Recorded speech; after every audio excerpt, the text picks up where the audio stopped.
laboratoriais com o que há de mais moderno e tecnológico, auxiliando a classe médica na prevenção, no diagnóstico e no tratamento dos pacientes. Laboratório Plínio Bacelar, compromisso com a qualidade desde 1942.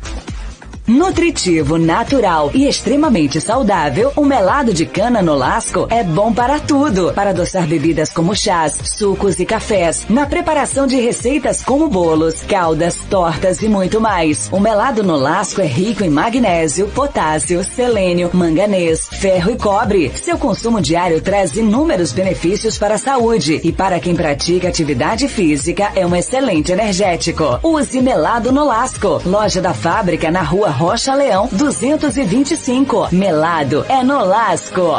Chegou o Camarão Select, o primeiro camarão orgânico produzido na nossa cidade. A Fazenda Select é dotada da mais alta tecnologia e rigoroso controle de qualidade, sem nenhuma adição química, produzindo um camarão natural, fresco, muito suculento e com um sabor incomparável. Camarão Select, à venda somente pelo telefone e WhatsApp. Peça agora, 99899-8882. Camarão Select, o sabor da natureza em sua mesa.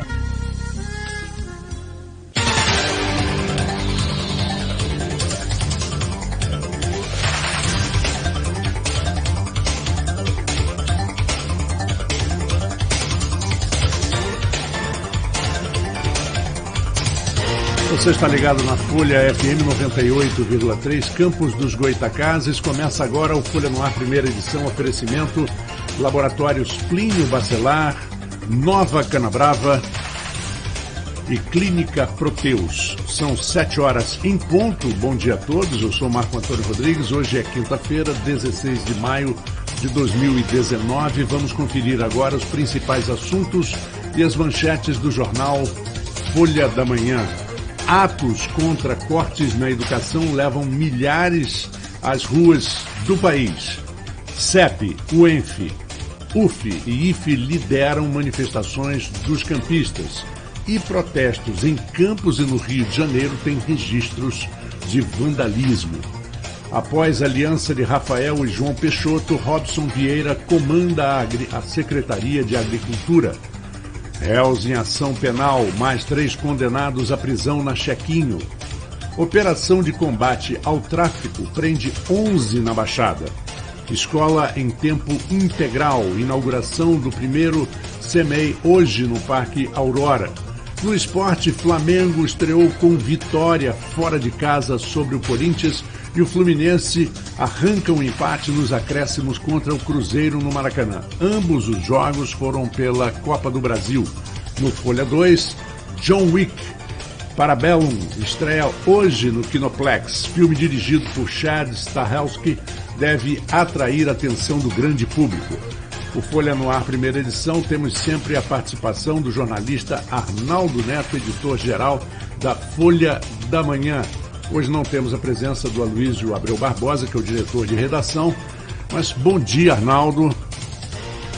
Vamos comentar um pouquinho aqui essas notícias importantes da primeira página e também do jornal, não só na primeira página, mas que chamam a atenção dos leitores no jornal Folha da Manhã. Bom dia, bom dia. Bom dia, Marco Antônio, bom dia aos nossos ouvintes da Folha FM, quem nos acompanha também aqui pelas redes sociais. Já estamos ao vivo pelo Facebook hoje, voltamos aí a transmissão ao vivo normalmente.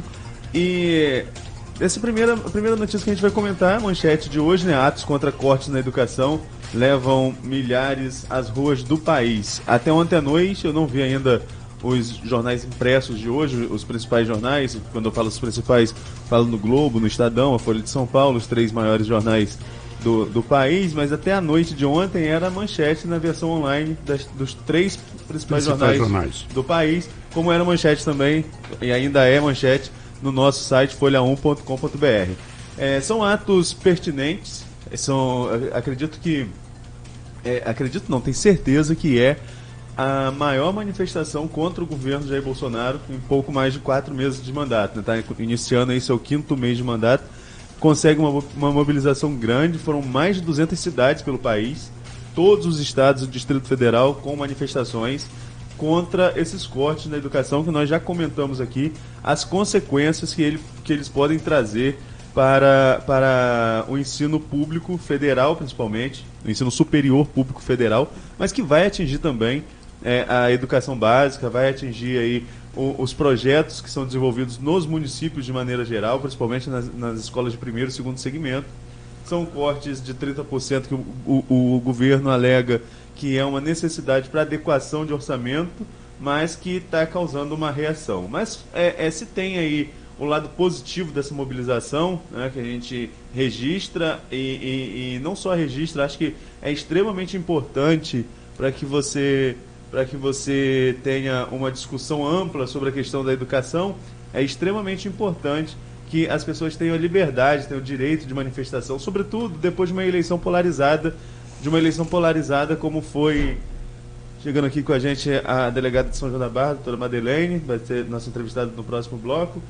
E, sobretudo, quando você teve uma eleição polarizada, como foi a eleição de 2018, em que muita gente falava sobre a questão de democracia ou de abalar a democracia caso o candidato Jair Bolsonaro fosse eleito. Então é interessante que essas manifestações aconteçam até mesmo para garantir a liberdade de expressão. E o equilíbrio, né? Justamente. Mas, por outro lado, a gente tem esses casos de vandalismo que acabam, de certa forma... Que, na verdade, Arnaldo, não estão... Tem gente que gosta de bagunça e não sabe nem o que eles estão reclamando. Mas você tem Isso é horrível. Esses casos que acabam até prejudicando o ponto positivo da manifestação. Claro, né? lógico. Aí você tem... Desmerece. Aqui em Campos, por exemplo, alguns estudantes da UENF atiraram fogo em pneus na rotatória ali da Alberto Lamego, fechando o trânsito, impedindo o direito de ir e vir dos outros. O meu direito termina quando começa do outro. Então a gente tem que ter um certo equilíbrio nessas manifestações. E no Rio, acho que foi o caso de maior repercussão. Como eu falei ontem, eu estava acompanhando nos 3 principais jornais do país também. Os 3 estavam com uma matéria à parte, trazendo a questão dos ônibus, a questão do ônibus queimado no Rio de Janeiro. Então, você tem essa repercussão negativa. Outra matéria que está aqui em destaque na primeira dobra, né, réus em ação penal, mais 3 condenados à prisão na Chequinho. Nós acompanhamos a Chequinho desde o início, quando eu falo nós da Folha da Manhã. No meu blog, as sentenças de primeira instância foram todas dadas em primeira mão. Em segunda instância, Suzy Monteiro, no blog na Curva do Rio, e depois a gente ficou ali quem conseguia chegar primeiro na terceira instância. Nas ações penais, a gente também sempre conseguiu sair na frente. Ontem saiu mais uma sentença condenando 3 réus à prisão. São eles: o Tiago Godoy, hoje assessor do deputado Vladimir Garotinho; a Roberta Moura, que chegou a assumir, assim como o Godoy, chegou a assumir um mandato na Câmara por um tempo; e também o Leonardo do Turfi, que foi candidato em 2016. No caso de Godoy, é bom deixar claro desde o início, ontem ele até contestou que meu título estava errado, mas eu consultei mais 3 ou 4 advogados e todos eles disseram que não. Mas foi convertida a prisão dele em prestação de serviço à comunidade. Então, ele foi condenado à prisão, no final da sentença o juiz converte a condenação dele à prestação de serviço comunitário.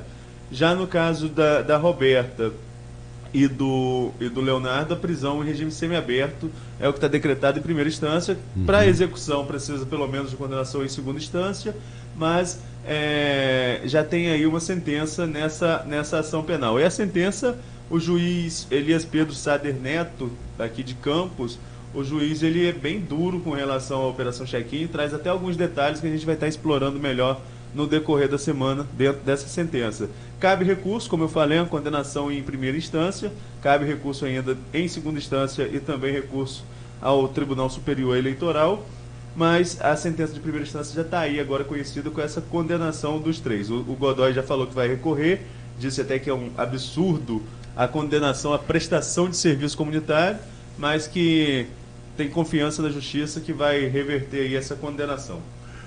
Bom, e uma outra matéria na primeira página, o Arnaldo fala sobre operação de combate ao tráfico que prende 11 na Baixada Campista. Isso, essa operação aconteceu ontem de manhã, quando a gente estava aqui no programa ontem, nossa equipe estava lá acompanhando um trabalho conjunto dos agentes das polícias civil, militar, rodoviária federal, do Ministério Público e também da Guarda Civil Municipal. É um trabalho já antigo, né, um trabalho de investigação antigo, Pra você ter ideia, o delegado Pedro Emílio, que hoje é titular na delegacia de Guarulhos, começou esse trabalho como adjunto aqui da 134. Então não é um trabalho que já estava sendo desenvolvido há algum tempo. Então você tem ali 27 mandados de prisão cumpridos, desses 27, 16 já estavam presos, mas o saldo são 11 presos, realmente 11 presos ontem. Para completar os 27. Para completar os 27, e os outros mandatos não conseguiram ser executados ainda. Com certeza a polícia não vai medir esforços aí para elucidar esse caso. O grande destaque, no meu ponto de vista, dessa questão, e depois nós vamos conversar com a doutora Madeleine sobre São João da Barra também, é como o tráfico vai chegando a locais que até então parecia distante, né? A Baixada Campista aí com tráfico, pareciam imunes, né? Parece que não chegaria a esses locais, são locais mais distantes, locais mais tranquilos, de uma vida mais tranquila, e depois a gente vai estar conversando sobre isso, inclusive sobre São João da Barra também. E agora você vê uma operação na Baixada. Antes a gente esperava operações assim só aqui em Guarulhos, onde os índices de violência são mais altos. São mais altos aqui na nossa região, mas acontece também na Baixada Campista, acontece também em São João da Barra, São Francisco de Itabapoana. Inclusive, a gente registrou aqui que o Itzel recebeu policiais militares do 8º BPM. Foi, ontem nós falamos sobre isso. Falamos sobre isso. Por que ele recebeu? Foi a maior apreensão de drogas desse ano do estado do Rio de Janeiro, que foi na Baixada Campista com 400 quilos de maconha.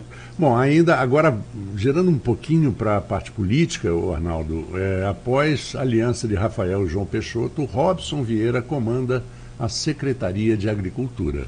O Robson, ele quem traz informação é a coluna Ponto Final. Ontem foi a apuração do Aloysio, e fruto dessa aliança entre o deputado João Peixoto, que nós anunciamos aqui, e Rafael Diniz, vai acontecer essa mudança no comando da Secretaria de Agricultura. O Nildo Cardoso, que é o atual secretário ainda, está esperando a mudança está confirmada, faltando apenas sair em diário oficial. E Nildo vai se dedicar exclusivamente a um projeto que é um grande projeto, um projeto ousado, que ele tomou como pessoal, inclusive.